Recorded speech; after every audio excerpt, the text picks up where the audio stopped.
В эфире телеканала «Якутия-24» актуальное интервью. В поселке Нижний Бестях Мегино-Кангаласского района в эти дни проходит один из крупнейших молодежных форумов на всем Дальнем Востоке – «Синергия Севера». В этом году участники защищают свои проекты по 3 направлениям, а именно «Ты предприниматель», «Я инженер» и «Мы добровольцы». И как раз о направлении «Я инженер», о том, какие проекты представят ребята и чем они смогут помочь нашему региону, мы поговорим сегодня с заместителем главного инженера компании «Водоканал» Якутска Василием Севергиным. Василий Юрьевич, здравствуйте. Добрый день. Спасибо, что выделили время и приехали к нам в студию. Вы в этом году являетесь руководителем направления «Я инженер». Что вы готовите для участников и какая образовательная программа в целом проходит на форуме? Да, вы совершенно правильно сказали, это самый мощный форум на Дальнем Востоке в наши дни проходит. Вот 5 дней мы проводим этот форум, у нас будут общеобразовательные программы там, они уже идут. Сегодня мы проводим 3-й день. Первые 2 дня мы ребят погрузили в, так сказать, национальную технологическую инициативу и рассказали им, показали методы форсайт, rapid foresight. То есть это возможность прогнозировать как недалекое, так и более далекое будущее. Где-то временные рамки до 15 лет взяли. Они представили уже там концепцию своих проектов, придумали уже вчера, сегодня они ее заканчивают, и что-то мы, наверное, из этого сделаем очень полезное. То есть это вне программы, которую они с собой привезли, вне проектов, которые они будут реализовывать. Также первые 2 дня мы посвятили это тренингам и командообразованию. То есть ребята приехали разные, это надо понимать, это психологический настрой, приехали с серьезными довольно-таки проектами. И мы сделали так, чтобы они влились в общую систему. То есть неважно, кто ты, инженер, инженер-электрик ты, например, инженер-геолог или еще кто-то. Они объединились одной идеей – инженерия. Ставка сделана, конечно же, в этом году у нас на инженера будущего. То есть мы перевели все в формат цифровой экономики. Цифровизация и цифровая экономика – это у нас, можно сказать, одно из приоритетных направлений. Поэтому первые 2 дня у нас были очень хорошие лекторы. Это нас посетил Семенов Анатолий Аскалонович. Он рассказал очень увлекательную лекцию, выделил прямо там в аудитории самые интересные для нашей республики России проекты, которые можно переформатировать и внедрить уже, возможно, же в ближайшие годы. Точки соприкосновения с аудиторией уже найдены. А кроме цифровой экономики, для ребят какие еще цели и задачи ставятся, чтобы они представили свои проекты вот именно вот да, за эти 2 дня мы проработали, то есть каждый участник уже понимает, как можно любую идею от начала и реализовать их до конца проекта. То есть дали старт личностного роста, поверить в себя, смочь реализовать, презентовать, раскрыть этот проект, потому что презентации у некоторых очень сложные и обширные, и время у нас очень ограничено на защиту, и человек любой должен понять, что это, как это тезисно, и как это будет внедряться, и насколько это эффективно.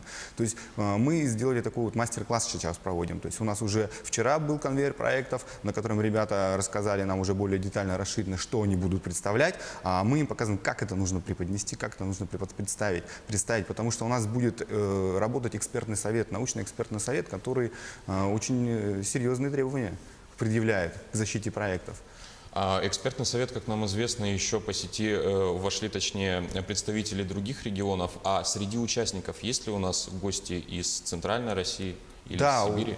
У нас есть. У нас в этом году представлены Тюмень, Сургут и Хабаровский край. Так что у нас очень интересные гости. В основном у нас группа делится на молодых специалистов и уже инженеры, которые работают уже с опытом работы. То есть профессионалы мы их называем. То есть если можно такую даже градацию немножко выделить, инженеры, которые у нас молодые, у них были такие интересные проекты, они направлены чуть-чуть на будущее. Да? Профессионалы, они уже имеют опыт, такой багаж знаний, опыт работы, и они приезжают уже с конкретными идеями, которые они сейчас уже собираются внедрять на предприятии. То есть, получается, у людей более старшего возраста есть некий скепсис на то, какие будут. Нет, я бы не сказал скепсис. У них есть цели именно здесь и сейчас улучшить то, над чем они работают.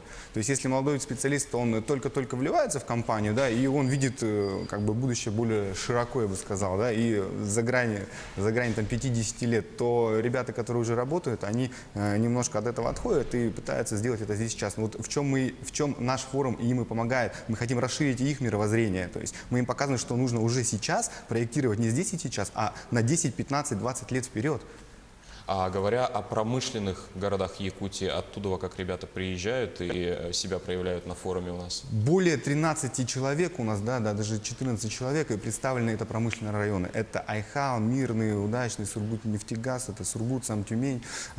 Проекты очень интересные. Сразу скажу, я не буду все карты раскрывать, потому что у нас отборочный тур стартует завтра. Ну, вкратце о некоторых как бы расскажу. В общем, Сургут-Нефтегаз очень интересно преподносит нам межремонтные сроки. У них межремонтные сроки оборудования, которое находится в скважинах, вот, обсадку скважин.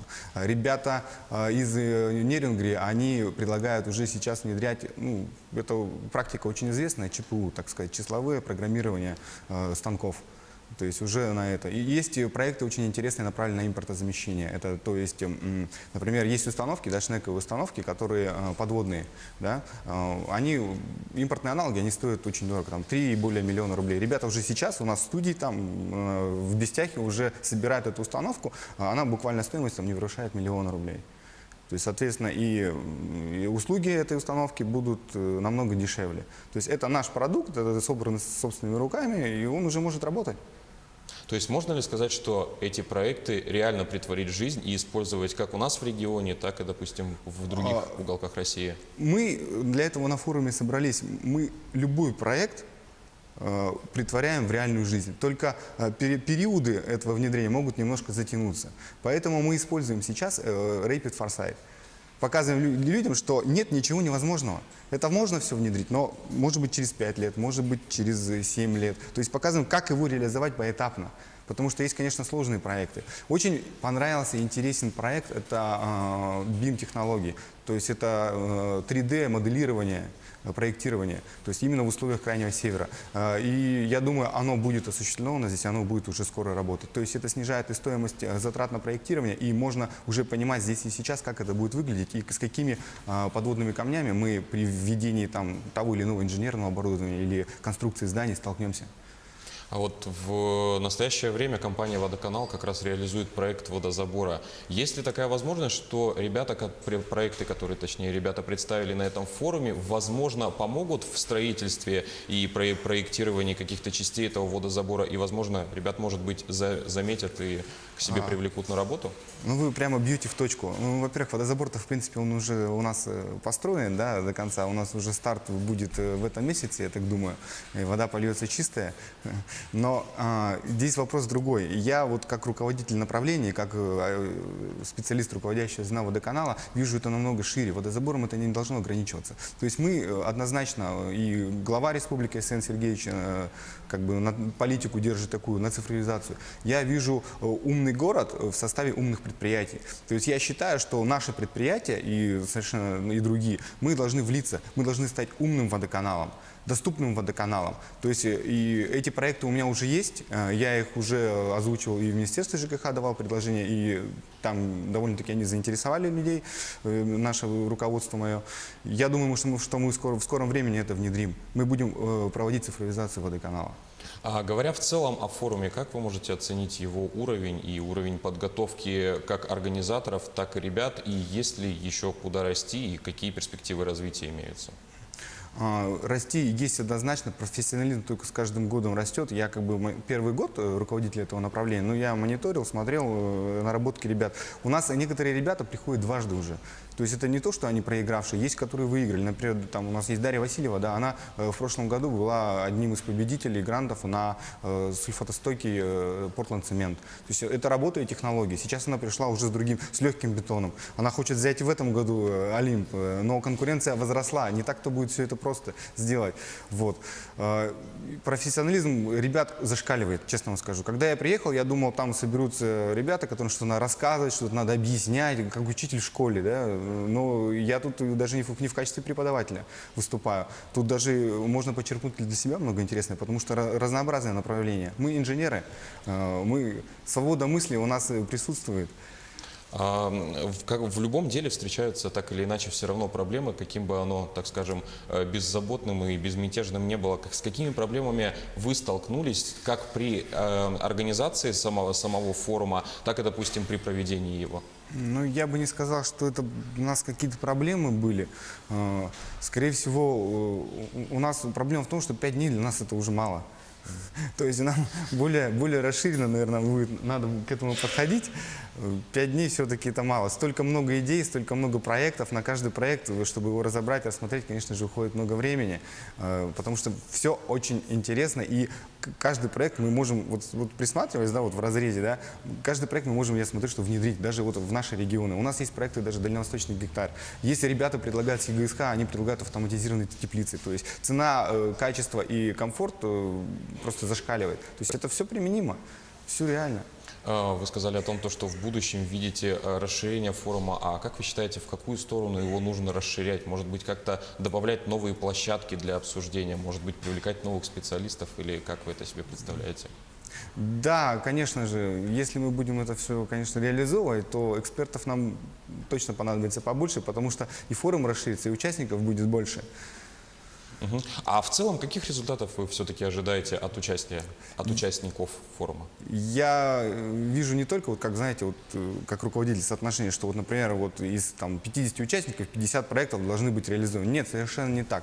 Пускай это будет небольшое количество, но это пускай будут достойные. Потому что другие ребята, да, у них неплохие это проекты, они даже очень хорошие, я бы сказал. И я считаю, что эти ребята должны будут замечены, я думаю, я надеюсь на это, и они будут реализуют себя в жизни, реализуют себя в нашем регионе, на наших предприятиях, дадут старт развитию нашей экономики и производства. А тогда последний вопрос. А какие призы получат у нас участники и, что самое главное, победители форума?